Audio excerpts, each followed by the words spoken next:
Okay, good afternoon. Today's topic will be HIV and AIDS. Um, Actually, the discovery of HIV in around the 1980s, actually it was good, but following that, there is no cure for HIV. So this has remained as an ongoing problem even in this 21st century.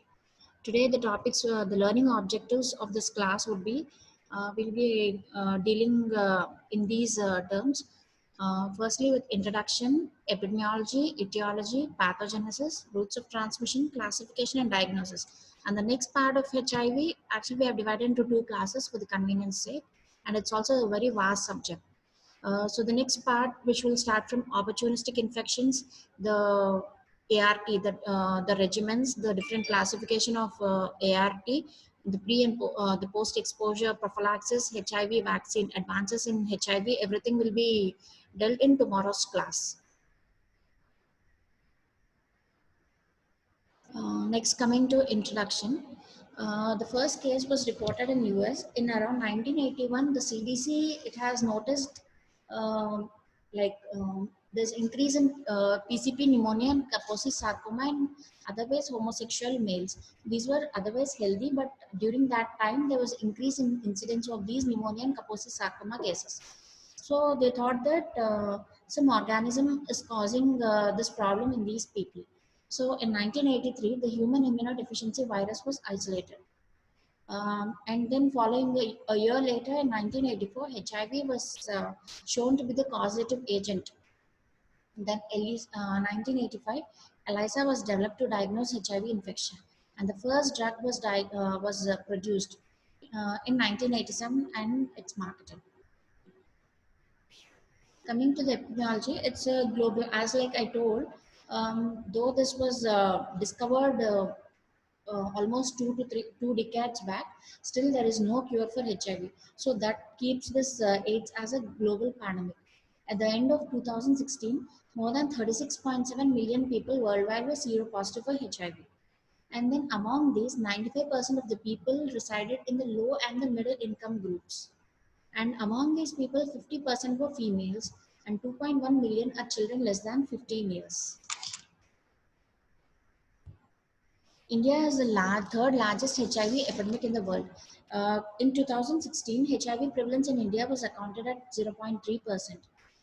When we compare from 2000 to 2016, there's a global decline in both new infections and also AIDS-related deaths. That is mainly because of effective implementation of effective preventive efforts, and also the increased access to the ART, and like increased educating the people the importance of ART and importance of adhering to ART. This ART has increased the survival. It is not a cure, but it is increasing the uh, survival of these HIV patients. Globally, majority of the new infections are due to heterosexual transmissions. Apart from these, mostly heterosexual transmissions, but apart from this, there's another risk groups where there are disproportionately high number of infections. These include sex workers, injectable drug abusers, and men having sex with men and their sexual partners, transgender people, inmates of prison, gay men. Coming to the etiology, HIV is the etiological agent of AIDS. It's an RNA virus. It's a non-transforming retrovirus belonging to the family Retroviridae and the subfamily Lentivirus. Actually, there are till date there are 4 retrovirus known to cause human diseases. These belong to two different groups: the HTLV1, that is the human T lymphotrophic virus, viruses 1 and 2, and the human immunodeficiency viruses, HIV 1 and 2. HIV-1, it's globally most common. HIV-1 is most common globally, and there are many several subtypes in this HIV-1 belonging to M, O, N, P. M is the major subtype variety which is found globally. HIV-2 is most common in West Africa. HIV-1, this virus is contracted from the chimpanzees, and HIV-2, these are distinct. HIV-1 and HIV-2 are two distinct types. HIV-2, it's contracted from the Sooty Mangabees. What is the morphology of HIV? HIV is a RNA virus. HIV virion, it has a icosahedral structure. There is a central cone-shaped electrodense core, which and surrounded by a nuclear capsid, and which is surrounded by a lipoprotein membrane. Yeah, this one. First, coming from outside, okay, we'll go from inside. Center, a cone-shaped structure you can see, that is the viral genome, viral core. It is a cone-shaped structure, and it has inside it, it has two single-stranded RNA, enzymes like reverse transcriptase and also integrase, and this surrounded by nuclear capsid, which contains the P24 antigen, and which is surrounded by the lipoprotein envelope. Lipoprotein envelope, you can see the outer two double blue rings, that is the lipoprotein envelope, which is having a lipid membrane, and the other part you can see two types of glycoproteins, that is GP120, which is the docking protein, which is most important for the attachment of the HIV to the host cell, and GP41, which is a transmembrane glycoprotein. This is a seven membrane uh, uh, transmembrane glycoprotein. This is important for penetration of the host cell membrane, GP41. GP120 is for attachment. These two proteins are very important. One is for the docking and the other one is for the fusion with the host cell membrane. Coming to the viral core, it has the capsid protein P24, nuclear capsid proteins are P7 and P9, and inside two identical single-stranded RNA genomes, and then three viral enzymes, that is a protease, reverse transcriptase, and integrase. And the nuclear capsid has the matrix protein P24 and P17, and the lipoprotein and surrounded by the lipoprotein envelope. The lipoprotein envelope, the lipid part is derived from the host cell membrane, and the two viral glycoproteins are GP120 and GP41. Coming to the HIV genome, it contains of two main types of genes. One is the standard genes and the other is the auxiliary genes or the regulatory genes. Standard genes are GAG, POL and N. GAG will code for the structural proteins of the core, including the P24. So all the structural proteins of the core and also the P24. And the POL will code for the enzymes. These enzymes are like protease, reverse transcriptase, and integrase. And the N gene, ENV gene will code for the envelope proteins. That is the GP41 and GP120. And the other six genes are, the other set of genes are the auxiliary genes. Excuse me. Auxiliary genes are TET, REP, WIF, NEF, VPR, and VPU. Excuse me.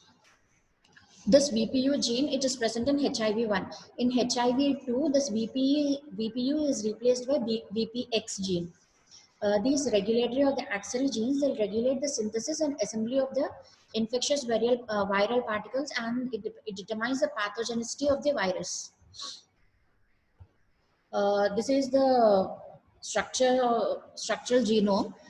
Here you can see the first down part, you can see the GAG gene, which is important one, the POL gene, and in the top column you can see the N gene. These are the standard genes, and the rest all are the auxiliary genes or regulatory genes. This picture is not required for you, but actually just to remember the type of gene, that type of genes are important because they code for important viral particles. Next, coming to the pathogenesis. What is the basis of pathogenesis of this HIV? It's mainly depends upon the interaction between the HIV and the host immune system. What are the major targets in the body, like which the HIV will affect? That is mainly being the immune system and the nervous system are mainly affected. The hallmark of the disease is the profound deficiency of the immune cells. Initially quantitative and then qualitative deficiency of the helper T cells. Gradually, the number of helper T cells will decline as the disease progresses. This one, yeah. HIV will mainly infect the CD4 T cells. HIV has propensity to, it has affinity, that is called cell tropism. Affinity to attach to the host cells, which will have the CD4 molecule. And then it will spread to the local lymph nodes. This you can see the virus is attaching to the CD4 T cell, and then it is getting moving into the local lymph node. Then what will happen? Viral replication will happen in the lymph nodes. So viral replication happens in the lymph node, and it will lead to viremia. This with this viremia, what will happen? The virus will spread to other lymphoid tissues also, like the spleen. So the viral replication will start in the spleen also. Next, initial phase, what will happen? The viremia is controlled by the host immunity will be good. So the host immunity will be able to tackle the viremia. So it will control the viremia, and the disease will enter into clinical latency. So what will happen? The host immunity is good. So anti-HIV antibodies are produced, and then a patient, it goes into latent phase. That is, the latent phase is called chronic phase or the clinical latency, where you will not have any symptoms. Like this person in this clinical latent phase, he'll be almost looking like you and me. Only next what happens is the viral replication will occur. It will continue. Even in the latent phase, it will continue. And at one point of time, the immune system will not be able to tackle this disease. And then there'll be auto killing of the CD4 T cells also. So CD4 depletion will occur, and then will land into crisis phase. That is the full-blown AIDS. Here you can see the steps, which are maybe you can see the matter which is put in the boxes. Primary infection, CD4 T cells in the blood and the mucosa. Then it will spread to the lymphoid tissue, and then from the lymphoid tissue viremia will occur, and then it will involve the other lymphoid organs also. And then initially it's a acute HIV syndrome. It will be almost like a viral flu. Then post immune response will act against the HIV antibodies are produced, and then replication will occur. The provirus and the provirus integrating into the host DNA will occur. The viral replication will occur, and the patient will be in the clinical latency phase. That is the middle chronic phase. Then what will happen? At one point, after some 7 to 10 years, average of around 7 to 8 years, then they land up in crisis phase. That is the AIDS. That's a full-blown AIDS, where there will be complete depletion of the CD4 T cells, and extensive replication of the virus will occur. This is important. The same thing almost, but there's a stepwise depiction of the life cycle of the HIV. That is the replication of the HIV. First is infection of the cells by the HIV. After this infection, what will happen? The HIV will enter into the cell. Then integration of the proviral DNA into the host genome. After it integrates with the host genome, then viral replication will start. Production and release of the infectious virus. This diagram, you can get it from Harrison. This is the best picture which I have seen. It's very informative. The first step will be fusion of the HIV to the host cell surface. How does this fusion? You see the step number 1. How is the fusion happening between GP120 and this entire one is a host cell. From the host cell, you can see the CD4 molecule. The yellow round circles are the CD4 molecules. This virus has affinity to attach to the CD4 molecules. So with the help of the docking protein, that is a GP120, it will go and bind to the CD4 molecules. After this, what will happen is, this is the first step, infection of the cell tropism. Cell tropism means it is having affinity to attach to, it can affect any type of cells, but it has more affinity to attach to CD4 molecules, cells which have CD4 molecule. The GP120 binds to the CD4 molecule. After this binding, what will happen is there will be a conformational change in the GP120. So a new site, till now one site it is attaching to CD4 molecule. So after this attachment, configurational change will occur, and there will be a new site will be exposed. This new site, it will help to attach to the chemokine receptors. These are the CCR5 or CXCR4. And the GP120 configurational change will make it into a hairpin bend, U bend, so that this is the straight molecule. After configurational change, you can see it is bending into a U shaped. So bringing the host cell near this red color one is the HIV virus. So after U bend, what will happen? The host cell and the HIV virus are coming more close to each other.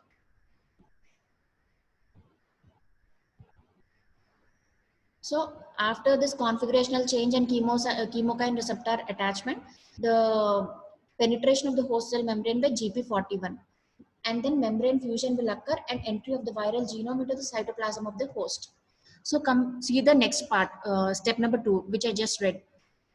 So With GP41, it is attaching to the host cell membrane, and then it is breaking the host cell membrane, and the viral genome, which is having the viral nuclear capsid part, it is entering inside. You can see the pre-integration complex, which is having the membrane, and inside the double stranded RNA along with the enzymes are there. In among these enzymes, there's one important enzyme which is very important. Why are these called retroviruses? Because they have reverse transcriptase, they are called retroviruses. This reverse transcriptase enzyme is very important because from this viral RNA, there are two single stranded viral RNAs. So with the help of the reverse transcriptase, from each viral RNA, reverse transcription will occur, and the viral DNA will form. Double stranded viral DNA will form. This viral DNA, it is released into the cytoplasm, and then it will penetrate through the nuclear membrane. It will go into this viral DNA is called the complementary viral DNA. This viral DNA will go and integrate into the, and then comes the role of the integrase enzyme. What will happen? This blue colored one, central blue colored um, one is the blue colored one on either sides is the host DNA. This integrase enzyme will put a break in the host DNA. So the yellow color viral DNA will go and integrate into the host DNA, and then it will form complementary DNA. From this complementary DNA, translation will occur and new viral RNA is produced. And reading the fourth step, viral DNA is transported across the nucleus and integrates into the host DNA.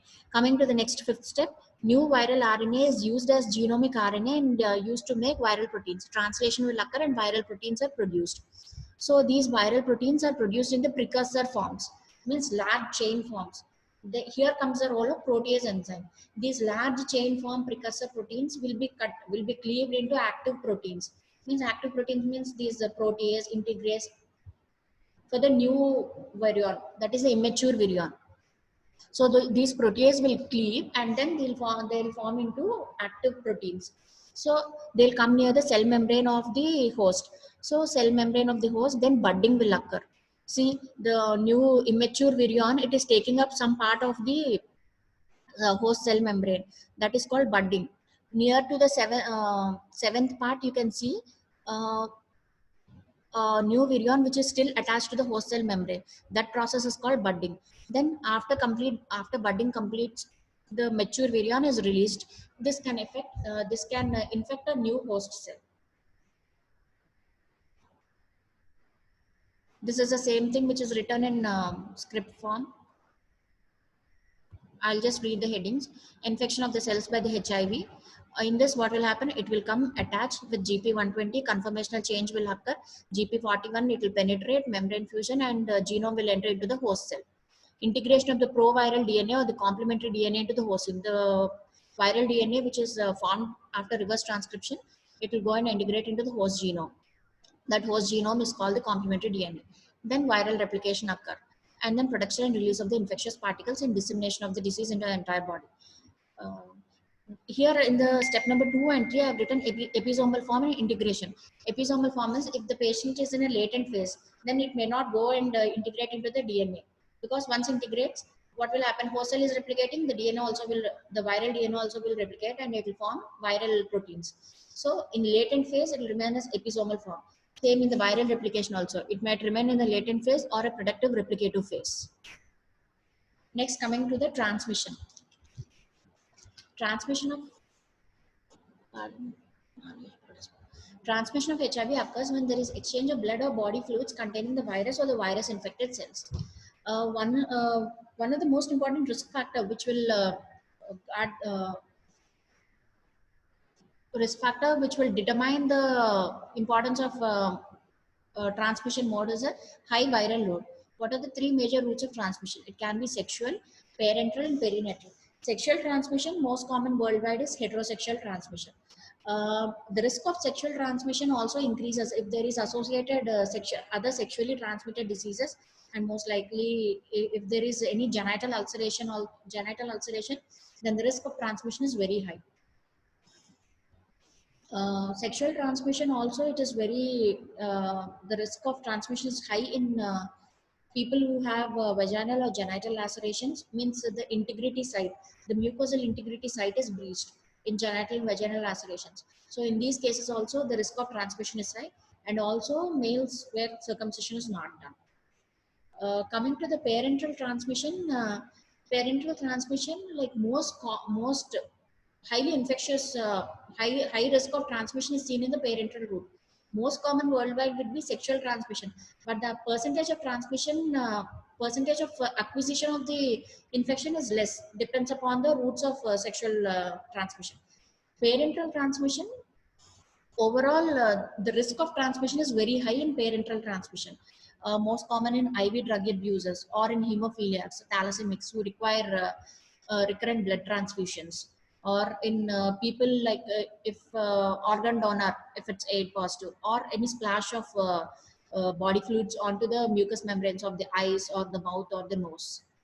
Coming to the perinatal transmission, it is from the mother to the infant transmission that can be either prior to the birth or during the birth or after the birth. Prior to the birth means in utero, because this can cross the placenta. And then perinatal transmission is also high. Perinatal through the infected birth canal, or if there is prolonged rupture of membranes. And then postnatally, it can be through breastfeeding. Exposure route and percentage of transmission, this is important. See, is through sexual transmission, the total HIV transmission is only 0.1 to 1%. But in coming to blood transfusion, uh, it is 90 to 95% chance of HIV transmission is there. So worldwide, most common route of transmission will be sexual transmission, but most most high chances of acquisition is through blood transfusion. Perinatal transmission, that is the natal, prenatal, natal, and postnatal, total comes as 20 to 40%. Needle stick exposure, it is only 0.13%.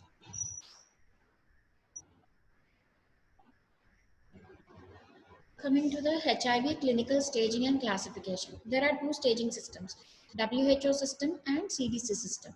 WHO system, there are different stages like primary HIV infection, clinical stage 1, 2, 3, 4. Primary HIV infection, it can be asymptomatic or it can present as an acute flu-like syndrome, acute retroviral syndrome. Clinical stage 1, it can be asymptomatic and persistent generalized lymphadenopathy will be there.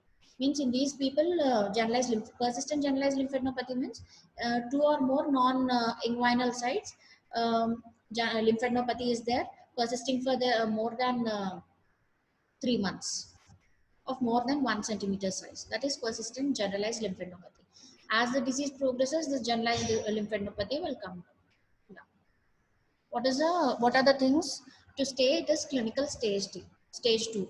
The patient will be having moderate unexplained weight loss. This is more of like theoretical part, but it's important to remember the staging. But still at the end, treatment is through ART.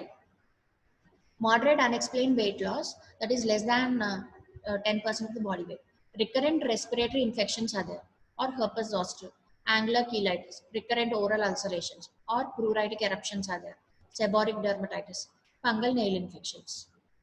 Coming to the clinical stage 3, next 2, 3, 4 slides, you'll be having more matter. Uh, Unexplained severe weight loss, that is more than 10% of the measured body weight. Chronic diarrhea for persisting for more than 1 month, or persistent fever for more than 1 month. Persistent oral candidiasis, oral hairy leukopenia. See, you need to remember pulmonary tuberculosis comes in WHO stage 3. Severe bacterial infections, acute necrotizing stomatitis. The last ones, unexplained anemia less than 8 gram per deciliter, neutropenia, chronic thrombocytopenia. Coming to the stage 4, first thing I want to show is tuberculosis. See, in tuberculosis stage 4, extrapulmonary comes under stage 4, and in stage 3 you are having pulmonary tuberculosis. That is the thing you need to remember. Clinical stage 4, that is oral thrush or candidiasis in the trachea, bronchi, or the lungs. Extrapulmonary cryptococcosis, cytomegalovirus disease outside the liver, spleen, and the nodes. Isosporiasis and cryptosporidiosis. These cause chronic diarrhea greater than 1 month. Leishmaniasis, atypical disseminated leishmaniasis, cerebral toxoplasmosis, disseminated anemic mycosis, pneumocystis pneumonia, extrapulmonary tuberculosis, mycobacterial infection, non-tuberculous, extrapulmonary or disseminated, recurrent bacterial infections, septicemia. This point also has to be noted. In WHO classification, you'll be having both salmonella and non-typhoidal salmonella also, but CDC includes only salmonella. Herpes simplex chronic more than 1 month. I think these three slides, it'll be easy for you to remember because I have organized and written in these steps. First, initially start with the candidiasis, the local small infections, candidiasis, cryptococcosis, all starting with C. Then come to the all protozoal infections, fungal infections in one page. Then coming to the bacterial uh, herpes simplex in one page, and the next coming to the neurological and the malignancies which are seen in clinical stage 4. Neurological conditions, what are all affected, what are all seen in the stage 4? HIV encephalopathy, progressive multifocal leukoencephalopathy, lymphomas, and then coming to the renal involvement, that is high one, HIV associated nephropathy or the cardiac involvement, HIV associated cardiomyopathy.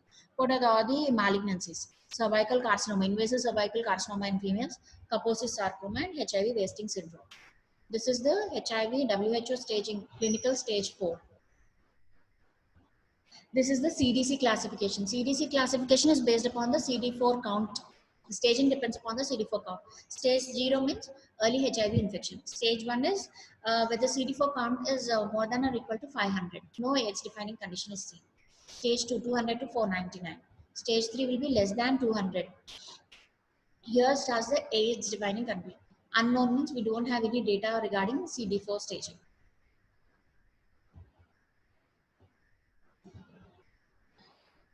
This part already we have seen in the replication cycle. Just I'll go through this slides once. What are the phases? What is the natural history of the infection means? First, the virus is infecting the cell.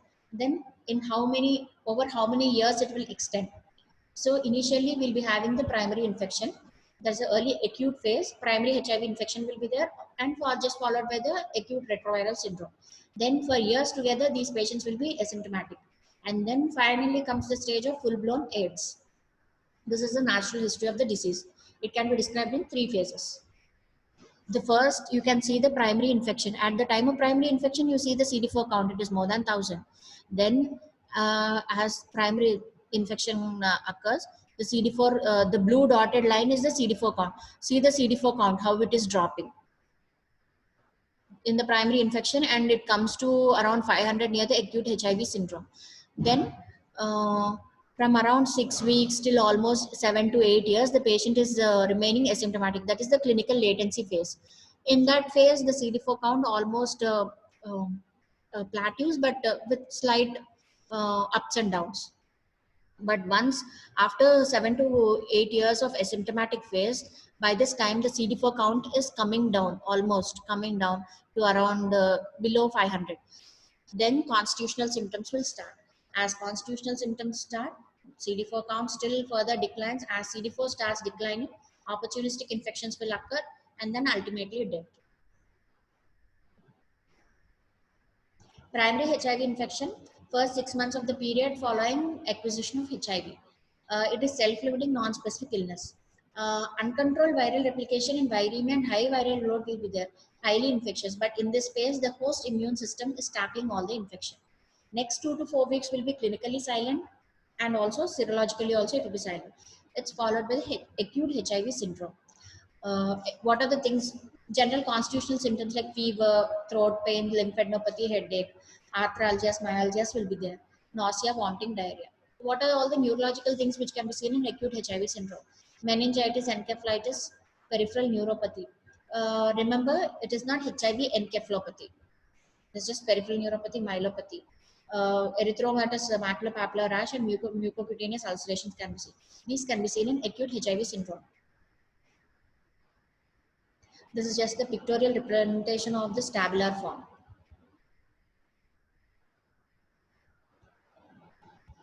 Then comes the middle chronic phase. So initial infectious in early phase will be the primary HIV infection followed by the HIV syndrome. Both will just not self-limiting actually. The initial one will be self-limiting and then it will pass off in 3 to 4 weeks. See, acute HIV syndrome lasts for 3 weeks followed by complete recovery. Patient is becoming asymptomatic. This is the latent phase. Dissemination of the virus occurs, viremia occurs, and then viral replication in the lymph nodes in the spleen. Post-immune response will develop. Means antibodies, anti-HIV antibodies are produced and will have handle most of the minor opportunistic infections. Very minimal symptoms or no symptoms. If any minor infections are there, this can be oral or vaginal candidiasis, herpes zoster, TB. Some patients will develop the persistent generalized lymphadenopathy. Progressive CD4 T cell destruction will occur. So what will happen? Usually the ratio of CD4 to CD8 cells will be 2:1. Progressively the CD4 T cells will be declining. Means auto killing of the cells, destruction of the cells will occur. So the CD4 CD8 ratio inversion will be there. And HIV infection of the non-T cells like macrophages and dendritic cells. Polyclonal B cell activation and hypergamma-globulinemia will be there. Circulating immune complexes also will happen. Later, what will happen? Impaired humoral immunity will be there. So when this humoral immunity is decreasing, that time you can have infections with capsulated organisms like Streptococcus pneumonia, Haemophilus influenza. This phase will last for 7 to 10 years, an average of, you can say, around 8 years. Then comes the final crisis phase or the AIDS, acquired immune deficiency syndrome. It is defined as a CD4 cell count less than 200 microliter, 200 per microliter, or presence of any AIDS defining conditions, regardless of the CD4 count. What are the AIDS defining conditions? This is the AIDS defining conditions, almost which you can see in WHO stage 4. In WHO stage 4, we have seen candidiasis, invasive cervical cancer, coccidioidomycosis, cryptococcosis, cryptosporidiosis, cytomegalovirus.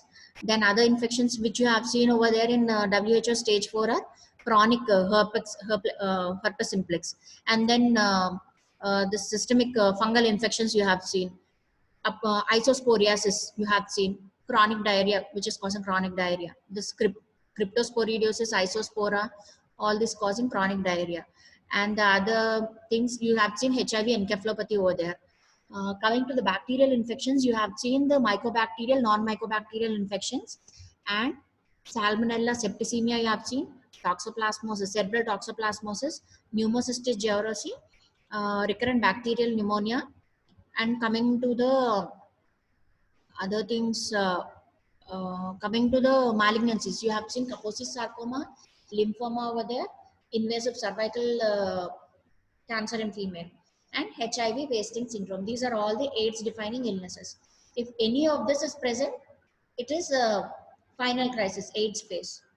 Or if the CD4, irrespective of the CD4 count, if any of this is present, it is full-blown AIDS. If it is a AIDS defining condition.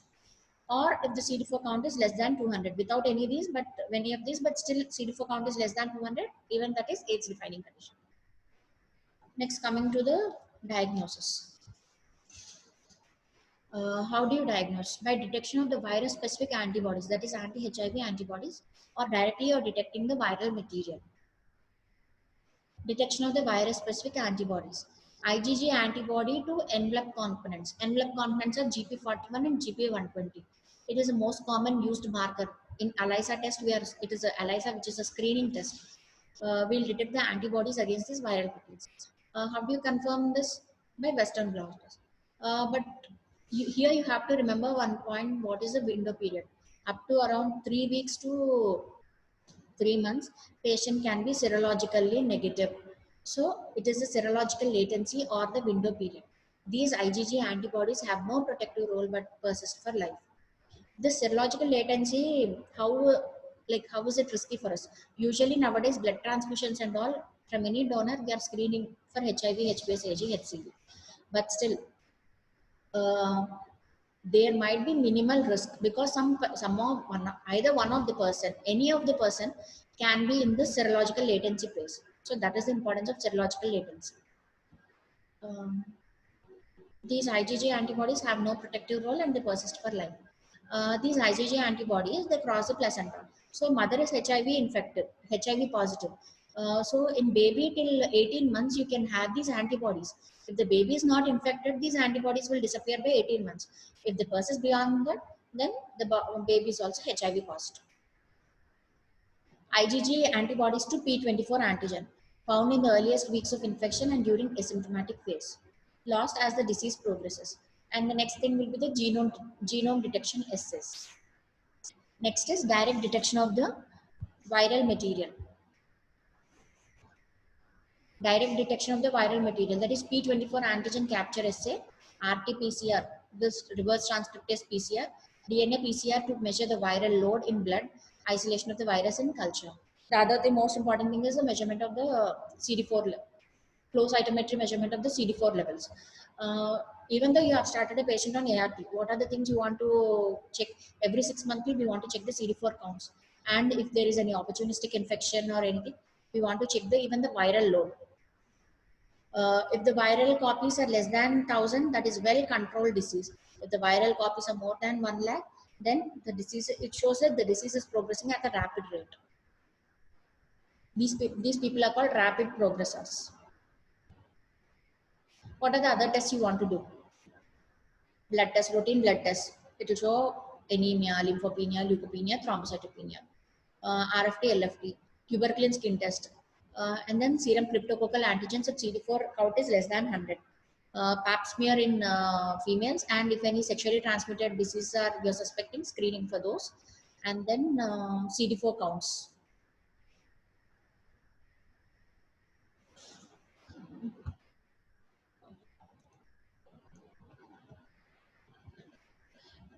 In this flow chart, we'll start in the from A.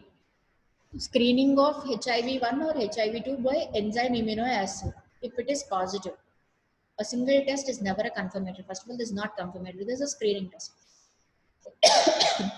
So repeat it again. If it is again positive, then confirm with HIV-1 Western blot.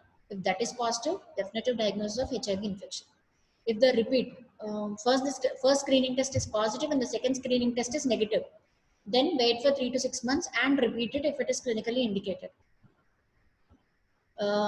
If the HIV Western blot is negative, repeat for HIV-2 ELISA. Then HIV-2 ELISA is positive, then go for HIV-2 Western blot.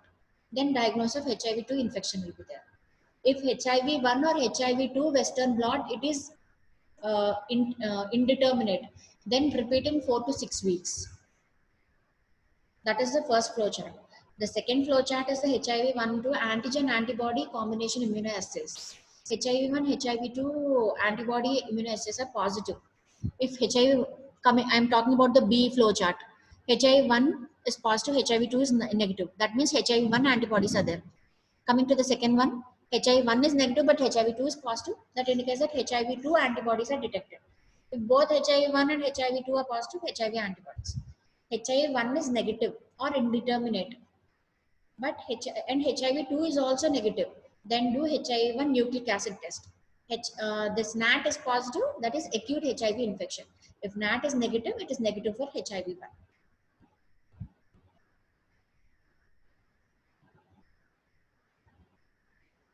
Okay.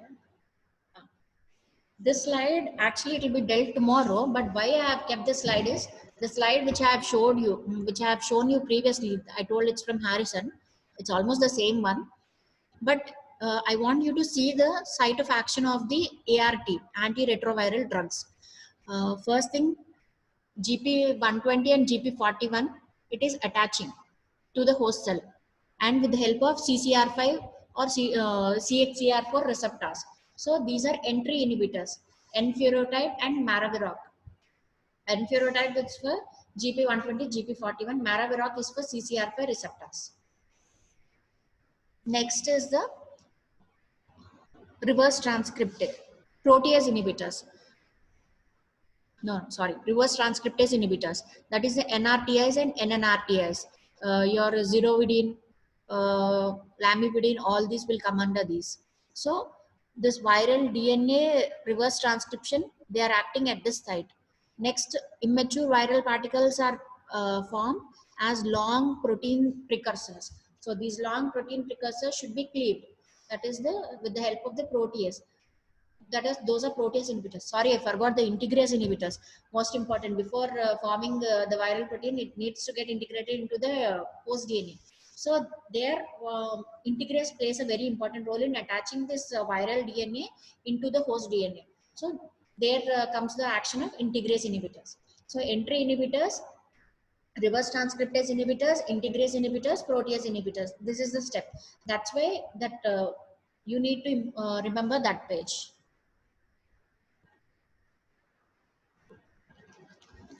So that will be the end of today's class, and your take home message will be only these two slides: the HIV life cycle and the site of action of the HIV drugs.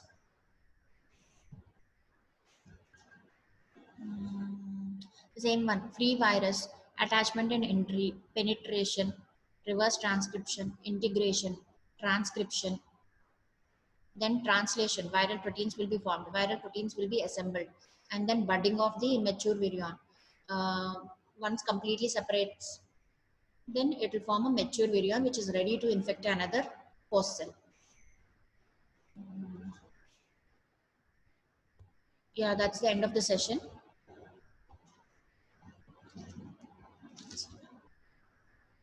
Any questions, or I would conclude the session with this?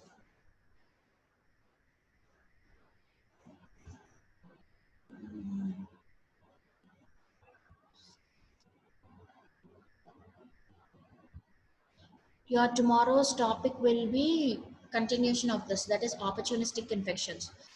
See, opportunistic infection, nothing new. What all you have seen in stage 4 will be dealt a little bit in detail, uh, which are all important will be dealt in detail, and then your HIV regimen will be dealt.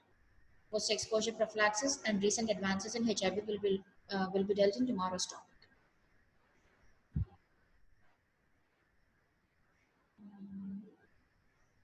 Can't see anything.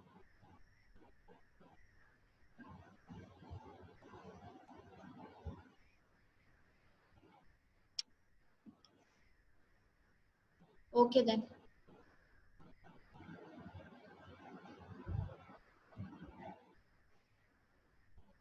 Thank you.